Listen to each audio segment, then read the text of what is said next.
Hey folks, out and about again, recording another video. This time out in the Tinda area. Way back there somewhere around there is where the Tinda ranch itself is. That's where I'm parked. I'm about, probably close to 3K out now. It's been pretty windy. Finally getting somewhere that's a little more sheltered, so hopefully this isn't too wind blown and you can hear what I'm saying. We just had my sister-in-law's wedding, Desiree's sister. Just got married on the weekend. And then right now Des, along with her sister and a couple of their close friends and her new husband, George, are out for a couple days of skiing as a little mini honeymoon with some friends.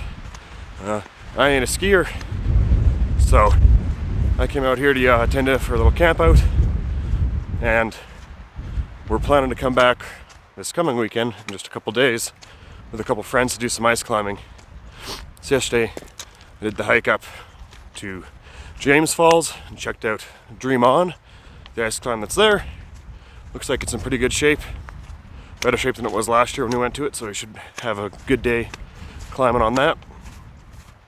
Now today I'm headed out the opposite direction, out to the west, trying to find hidden falls, which is also in the ice climbing guide stuff we found references fjord falls, and we'd never seen it before on the in the guide material. So I'm gonna go take a look at it and figure out if it looks like it'll be a good spot for us to go on the weekend. It's a little longer approach than most of the places we go. It's about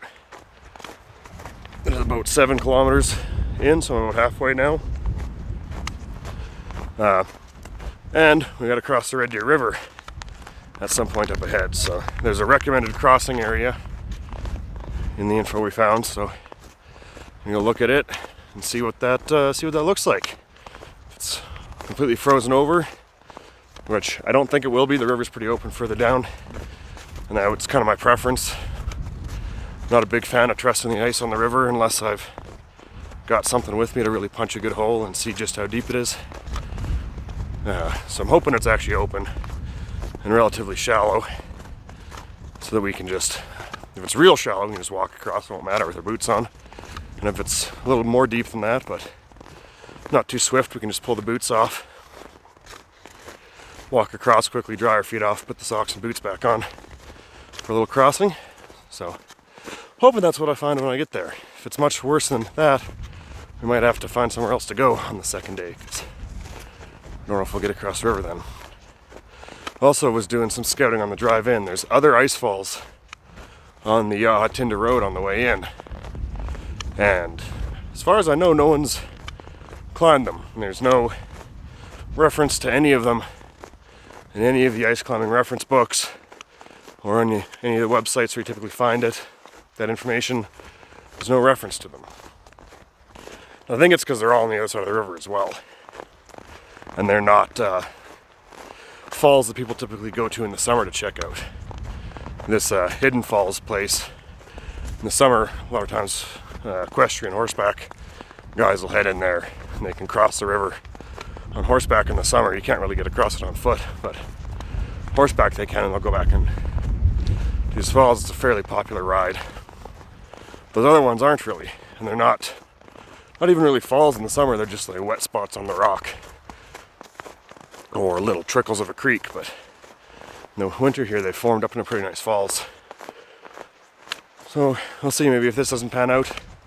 The river down there looks like there's some crossable spots. The approach hike won't be very long, but it'll be brutal because there's an old prescribed burn that they did there. There's a lot of deadfall from the burn, so it'll be a pretty rough hike in, but not real long. So maybe that'll be the backup plan if this doesn't pan out. But for now, I'm going to keep trucking along.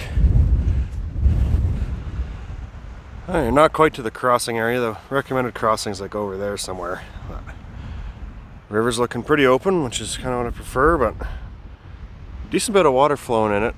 Although right up there, I'm going to check on the way by. It might be a little earlier than where they recommend, but nice and wide like that should be pretty shallow. It doesn't look like it's rippling too hard, so it's probably an easy cross. We'll scout this out as we go along. Maybe cross somewhere else if it looks good. So I found where I'm gonna cross. It's not where the reference information describes, but kind of right here. There's a decent little bit of current down the middle, but it's not real deep. Deep enough I gotta take my boots off. But it should be a fairly simple crossing. It's gonna be super cold on the toes.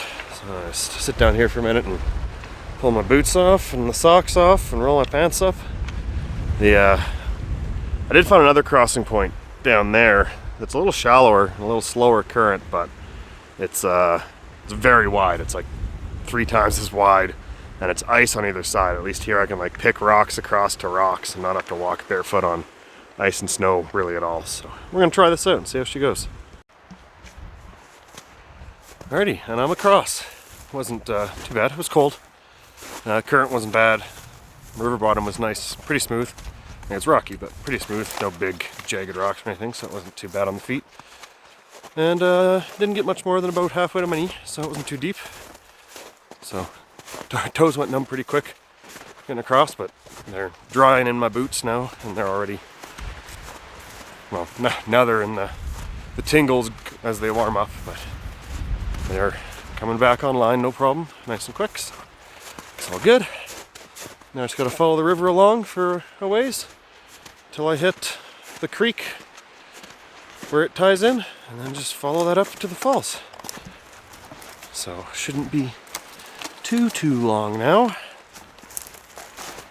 But definitely glad I came to do this scouting before we come out on the weekend with the guys, because if we just followed the trail to the original crossing location, I went there, and the river itself, the water was shallow and not very wide to cross, but big block of ice on either side, so you gotta take your boots off, walk across the snowy ice in bare feet, and then drop down into the river 3 feet, walk across the 15 feet, and then climb back up the ice on the other side with no boots on, and then get your boots on. So that's doable, but that really sucks.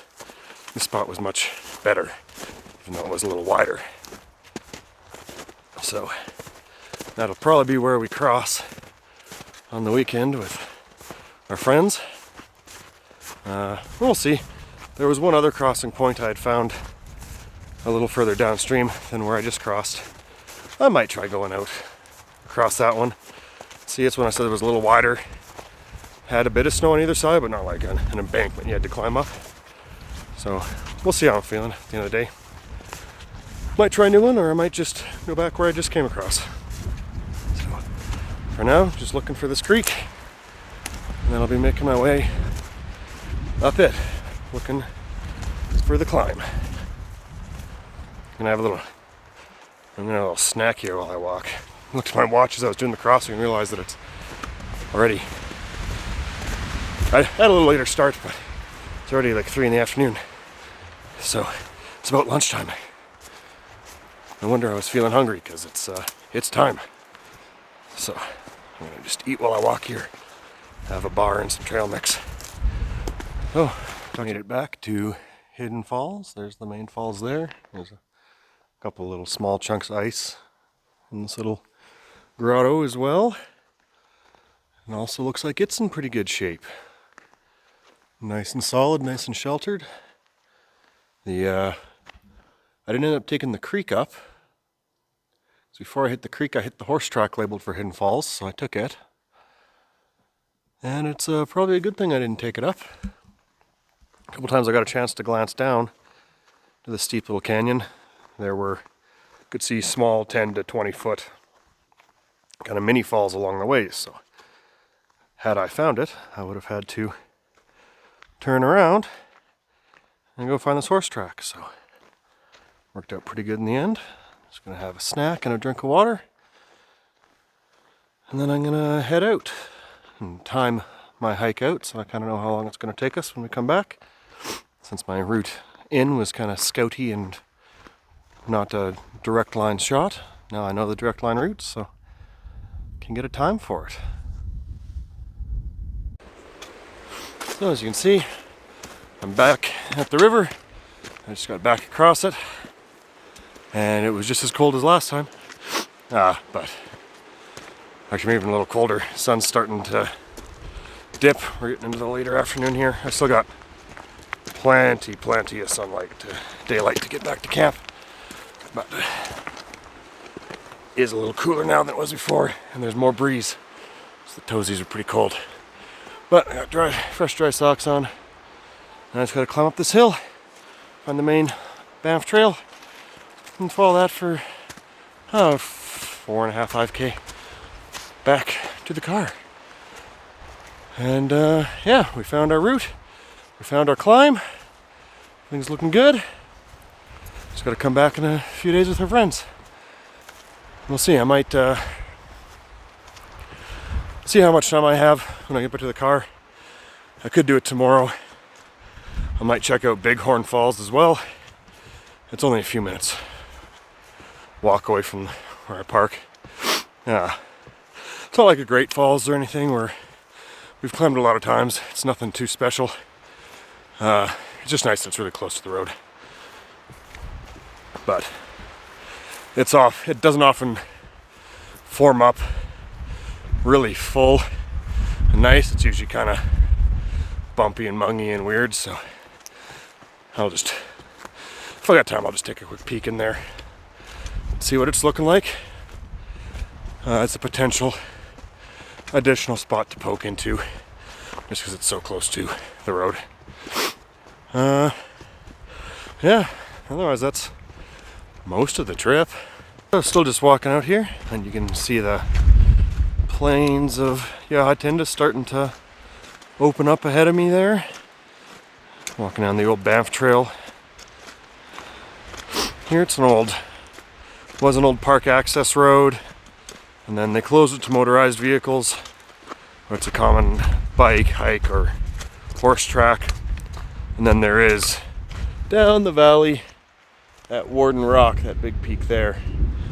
Right at the base of that peak, near the park boundary, there's a little horseback outfitting company that takes people on trail rides and whatnot. And they have a little lodge camp place there, and they're allowed to use this road for access.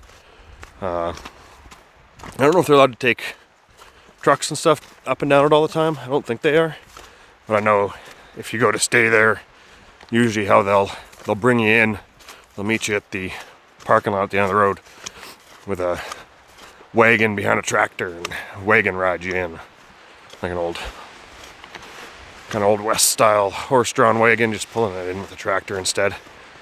But I don't know if they're allowed to run trucks in or anything. But yeah, that's this route. It's not a particularly exciting little route to walk because it's just an old road, but it's easy going and gets you there quickly. I've heard of people going to hike the summit of Warden Rock. There's, you can hike up the saddle to the left side of it and then up the back side of the peak.